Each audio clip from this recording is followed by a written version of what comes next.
자, 브레이크를 밟았지만 딱딱했다. 과연 누구 말일까요? 영상으로 보겠습니다. 오늘 어떤 부분 중점적으로 조사하셨나요? 피해자가 급발진한 그다음 여성이 협박했을까요? 혹시 피해자 상태는 어때요? 운전 부주의 시인했나요? 유가족한테 할 말 없다고 말씀하셨던가요?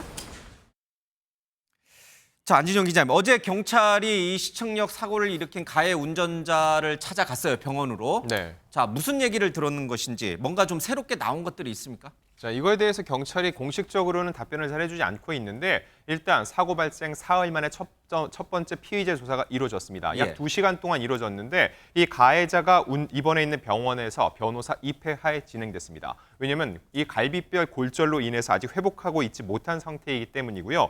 자, 사고 직후 줄곧 이 가해 운전 차량은 계속적으로 급발진을 주장해 왔습니다. 그리고 어제 조사에서도 역시나 사고 당시 브레이크를 밟았으나 딱딱했다면서 차량 이상을 이야기하면서 거듭해서 급발진을 주장하고 있는 것으로 전해졌습니다. 원래 브레이크나 악셀을 밟으면 이렇게 쑥 하고 들어가잖아요. 그러면서 가속이 되든 아니면 브레이크가 걸려서 정지가 되든 하는데 딱딱했다. 그러니까 브레이크가 작동하지 않았다라고 지금 이 가해 운전자는 주장하고 있는 거네요.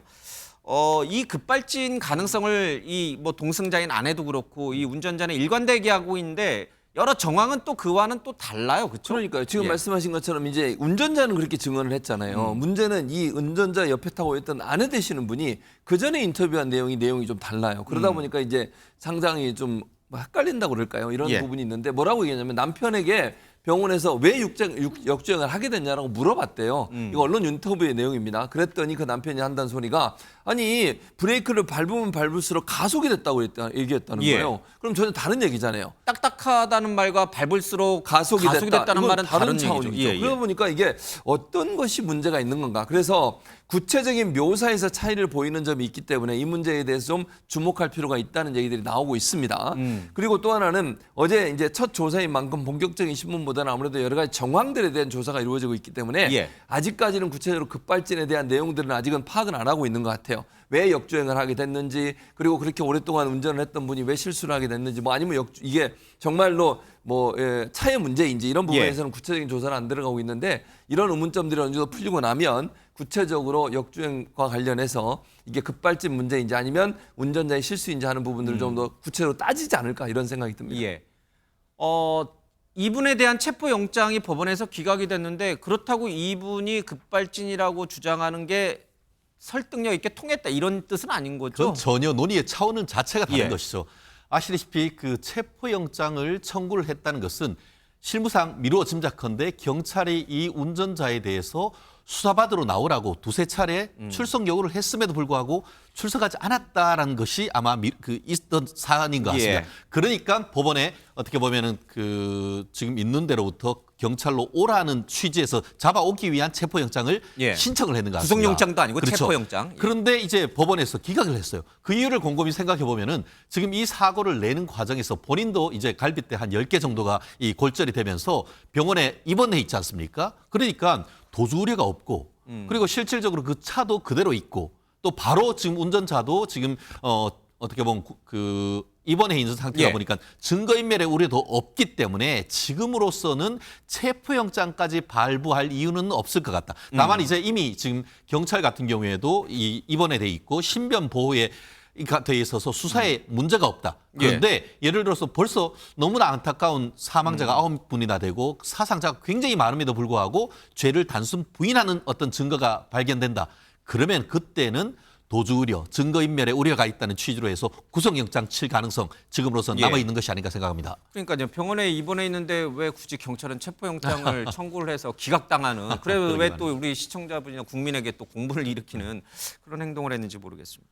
이담 아나운서, 이 당일날 사고 당일날 정말 우리 시민들이 또 큰 역할을 했다면서요. 네, 119 신고가 빗발쳤다고 합니다. 이 사고가 났던 9시 27분부터 42분까지 15분 동안 총 14건의 신고 전화가 들어왔다고 하는데요. 이 소방 상황실에 접수된 신고 전화가 이제 공개가 됐습니다. 일단 사고가 난 직후입니다. 승용차끼리 박은 것 같다. 그러니까요. 이 상황이 너무 급박하게 이루어졌기 때문에 순식간이어서 많은 분들이 이 상황에 대해서 정확하게 인지를 하지 못하고 있었던 예. 것 같습니다. 그래서 승용차끼리 박은 것 같은데 운전자가 튀어나왔다라고 하면서 이제 신고를 하기도 했고요. 그 다음 신고 전화도 보면요. 지금 구급차 가고 있다라고 이야기를 하니까 이제 신고자가 이제 몇 명이 다쳤는지, 몇 명이 누워 있는지를 설명하면서 벌써 이제 6명이 예. 이제 누워 있다라고 이야기를 하기도 합니다. 응급처치 할 수 있겠어요?라고 물어보니까 주저하지 않고 네, 제가 할게요.라고 이야기를 예. 했다고. 저분이 이제 심폐소생술을 막 했군요. 맞습니다.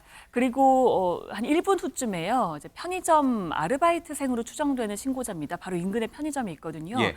이제 지금 의식 여부를 좀 확인을 해달라라고 하니까 숨을 쉬지 않는다라면서 흐느끼면서 이야기를 했다고 합니다. 너무 많이 울고 있으니까 오히려 이제 119 접수자가 울지 말고 진정해라라고 진정시키는 경우도 있었다고 하고요. 그리고 이제 사건이 일어난 지 15분 후인 42분쯤에는 이제 한 신고자가 상황에 대해서 좀 설명을 하려고 다시 전화를 한 것 같습니다. 다른 희생자들을 파악한 후에 전화를 했는데요. 예. 많은 분들이 쓰러져 있었지만 1명 정도만 심폐소생술을 할 수 있는 상황이다라고 상황을 설명을 했습니다. 예. 우리 현장에 있는 모두가 어떻게든 부상자를 챙기려 했던 상황을 다시 한번 맞아요. 볼 수 그럼에도 있었습니다. 불구하고 9명이 숨지고 7명이 다치는 큰 대형 사고로 좀 이어졌습니다.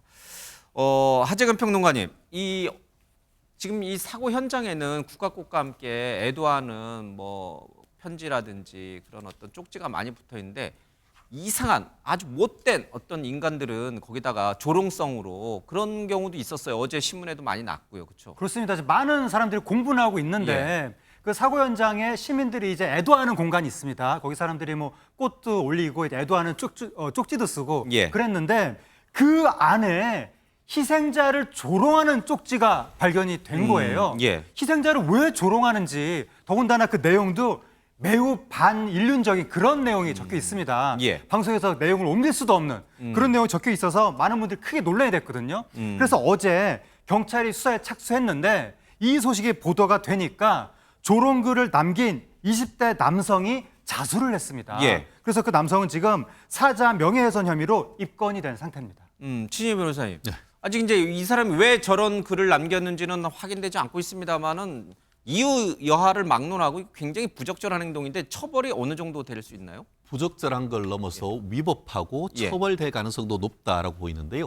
어떻게 보면은 뭐 집합 명칭에 의한 그 명예훼손은 잘 되지 않는다라는 예. 그런 말이 있는데 예컨대 경찰의 명예를 훼손했다든가 서울 시민의 명예를 훼손하는 이런 것은 죄가 되지 않습니다. 그렇지만 이번 같은 경우에는 피해자가 사망자가 한 뭐 9분 그 외에도 한 10여 명이 되기 때문에 예. 누구라고 이름은 특정 안 되지만 이 피해자 자체는 단체는 특정되지 않습니까? 그렇기 때문에 허위 사실을 적시하고 또 거기다 비방의 목적이 확실할 경우에 따라서 사자에 대한 명예훼손이 성립될 수가 있습니다. 예. 더불어서 상해를 입은 사람 같은 경우에도 모욕이라든가 아니면은 정보통신법에 인터넷에 글을 썼다고 하면은 사이버 명예훼손도 되기 때문에 이런 부분에 대해서는 참 우리가 상식에 현저히 반하는 이런 행위 예. 엄벌을 할 가능성 있지 않을까 생각합니다. 예.